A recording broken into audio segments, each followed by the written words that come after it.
Voici le troisième dimanche de l'Avent. C'est un dimanche un peu particulier parce qu'il est marqué par la couleur rose. Je vous invite vraiment à vous rendre à la messe parce que vous allez voir votre padré revêtu d'ornements roses. Ça n'arrive que 2 fois par an. C'est assez original, mais le message qu'il y a derrière, ce rose, c'est du violet plus clair, qui annonce déjà la lumière qui arrive plus loin, la naissance du Seigneur Jésus que nous fêterons le 25 décembre.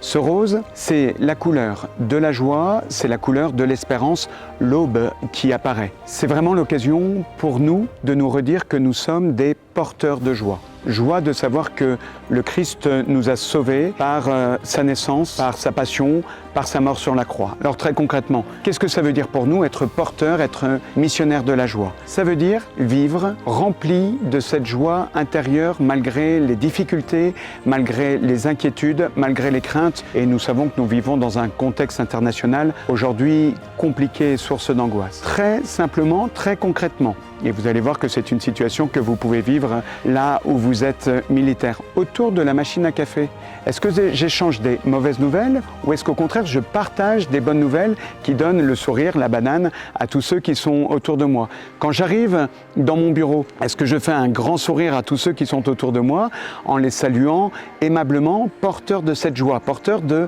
cette lumière, de cette espérance qui brûle au fond de mon cœur?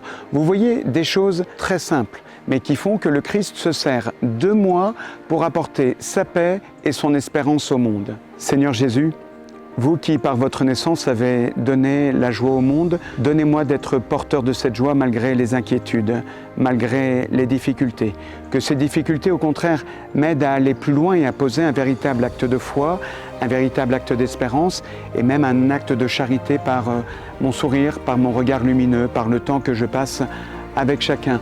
Seigneur, la fête de Noël qui approche m'invite à être encore plus porteur de cette joie. Aidez-moi à l'être véritablement. Amen.